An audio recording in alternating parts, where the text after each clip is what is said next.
So now into the text itself. Now, as I count it, or as I suggest we divide up the chapter, I should say, there are basically 4 different strategies that Fanon considers as a way of confronting this situation of racism.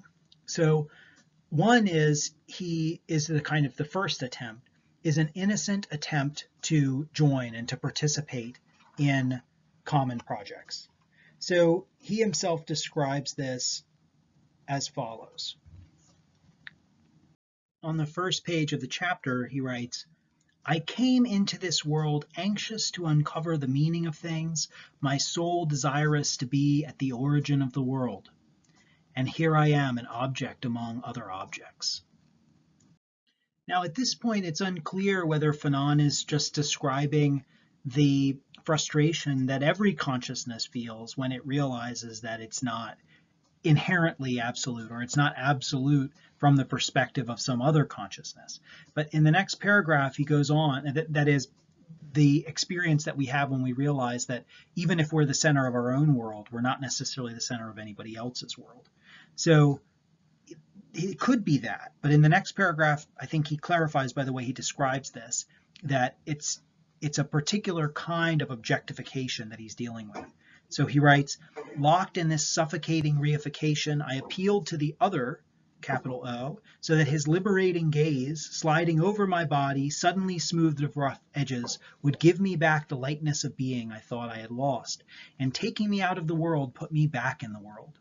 But just as I get to the other slope, I stumble, and the other fixes me with his gaze, his gestures and attitude, the same way you fix a preparation with a die. I lose my temper, demand an explanation. Nothing doing. I explode. Here are the fragments put together by another me." So that's one way of describing what's happening in the chapter is fragments. Again, I like attempts to address this problem, but he's in a way these are fragments of his self that has been exploded by this experience. In another passage where Fanon describes this innocent attempt to join in constructing the world, he writes, "I wanted quite simply to be a man among men. I would have liked to enter our world young and sleek, a world we could build together." Okay, so he's describing a kind of innocent or naive attempt to participate in things, to just be, as he puts it, a man among men. But this attempt is rejected. We find in the first few pages that he is reminded, or he's taught repeatedly about his not being adequate, his being inferior. Part of this experience, biographically, may have come from his experience after World War II. So growing up in the Caribbean, reading French literature, identifying as an intellectual, and then going to fight in World War II alongside the French army. I mean, basically making a sacrifice for France, which he perceives to be his country, and then going to France to study and experiencing the anti-Black racism of French citizens in France. He had given so much of his self, and so much of his identity was a self-conception as a French person. And he was then told by other French people, well, you're not really French because you're Black. And so that experience of being rejected in an innocent attempt to join in constructing the world together is perhaps part of what he's reporting on here. In the first few pages, there's a repeated quotation. There's a kind of imagined scenario where he's maybe walking somewhere and he hears, "Look, a Negro." And then a group of people kind of gather around and they are saying, "Look, a Negro." And the child says, "Mama, look, a Negro, I'm scared." So that scenario is kind of building tension over the first few pages. He reflects on the experience of hearing this, "Look, a Negro," and he reflects on it and he thinks, and he gives some of his interpretation, his efforts to deal with this before, or what he's learned about this before. But at a certain point, that story resolves with Fanon replying to the person who's saying, look, a Negro. So a woman says, look how handsome the Negro is. And Fanon replies, fuck you. So actually says that in the text. He basically, and then at that point he says, I identified the enemy. Now, who's the enemy? Is the enemy that woman? I don't think that's right. I think the enemy is racism. The enemy is whatever it is, whatever that system is, that doesn't just see him as a human being, but sees him as a black human being. That system, the one that leads that woman to say, look how handsome the Negro is, not look at how handsome the man is, but look how handsome the Negro is. That system is the one that he is ready to put his middle finger up at. He's ready to fight that system. So this is the go to battle mode. Basically, no longer an innocent attempt to join, but I am now going to remind the world that they need to fix it, that's completely wrong, completely unacceptable. The problem with that is that he says that even though he had every right, he says, I don't believe it. Whereas I had every reason to vent my hatred and loathing, they were rejecting me. Whereas I was the one they should have begged and implored. I was denied the slightest recognition. So even though he is in the right and the racist system is completely unjust, it's not recognized by the other. Others say, deal with it. It's your own problem. It's not our problem. So he finds that doesn't work either. And then he tries the third option, which could be summarized as rational argument. And a couple of other things are wrapped up in this. So notice that Fanon himself was extremely well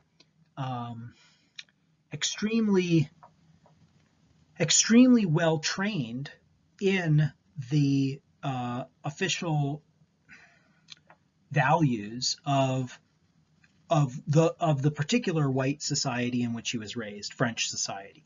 So he has an advanced degree, a terminal degree, a PhD in medicine and in psychiatry, and he is obviously an intellectual author, and has fought for the country. So he clearly belongs by all of the official standards, and he should be able to point to those standards and have that be enough for him to be accepted.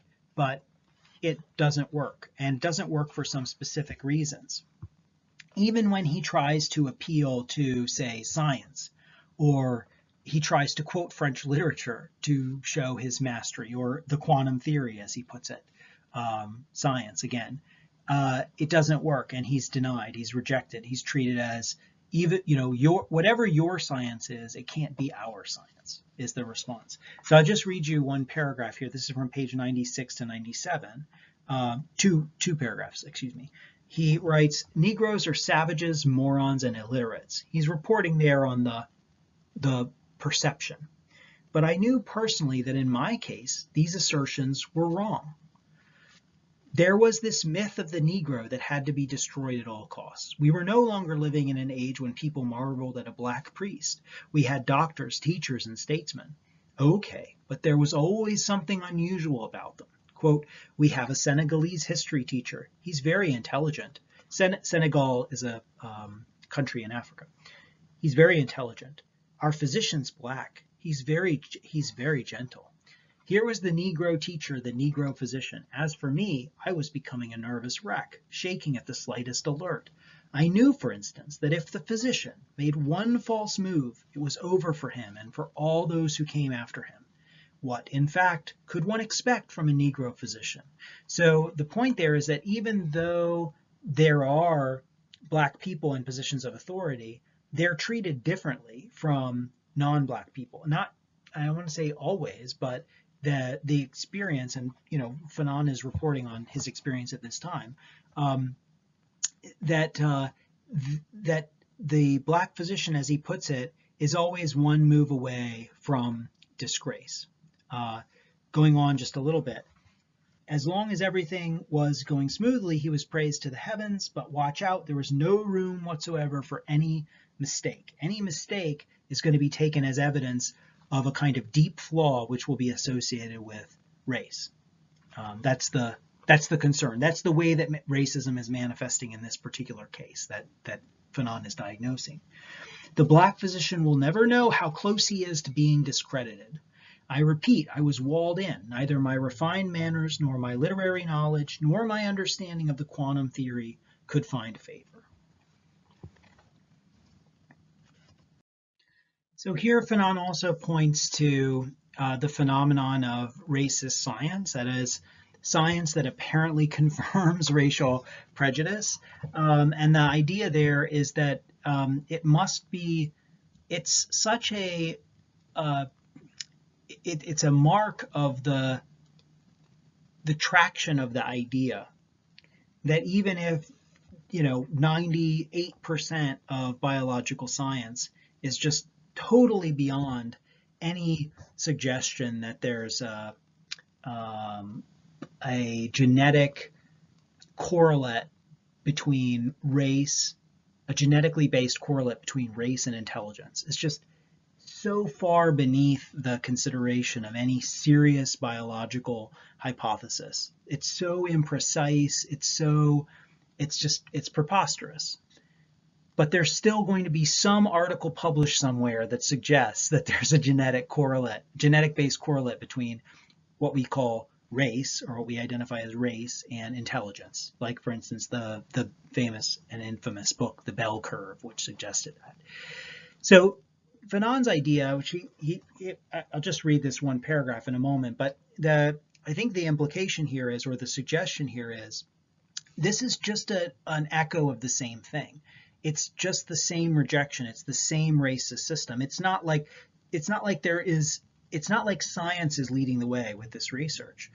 Racism is leading the way with this research, and science is following suit. The science is seeming to echo or seeming to agree with what the racist is saying. But again, you read this in the context of scientists used to say that in the late 19th century used to say, well, we're not sure whether Negro races and Caucasian races and Mongoloid races, that is Asian races, came from the same evolutionary history.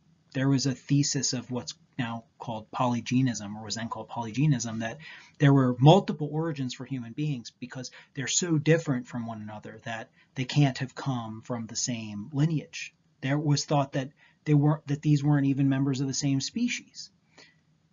And now it's obvious that all Homo sapiens are members of the same species, that black people, white people, Asian people are all part of the same species. No question about that. But still there can be articles published that suggest a link between genetics and race and intelligence on the basis of some genetic research. So the point there is that racism doesn't stop. Science doesn't stop racism. If racism is operative, then there will be research that seems to confirm racist hypotheses. And again, I think if you were to try to do good science, then you would be suspicious of those proposals, those racist proposals.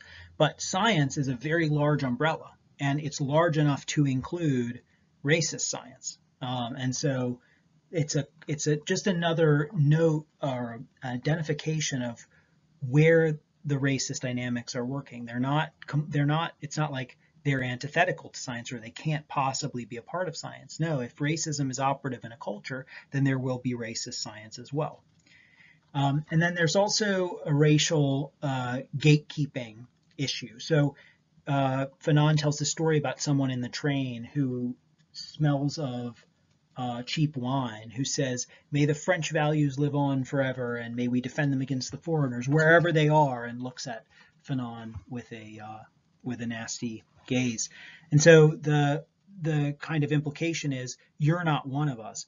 How does that person know who Fanon is? He doesn't know anything about who Fanon is, right? So that person is just assuming that because Fanon is black, he's a threat to French values, which is especially absurd, Fanon goes on, to say, because this person has probably read fewer French books than Fanon has. He probably knows less about French literary culture than Fanon does. So it's absurd. But if he knew as much as Fanon did about literary culture, and the racism was still operative, which it might be, then he would start criticizing Fanon's interpretation of French literature on that basis. So the point is, racism doesn't start or stop based on any level of knowledge alone. That's not enough to start or stop racism. There's something else at work. It's more powerful and more insidious than a certain degree of that. It's not something that just more science or more literary knowledge can address.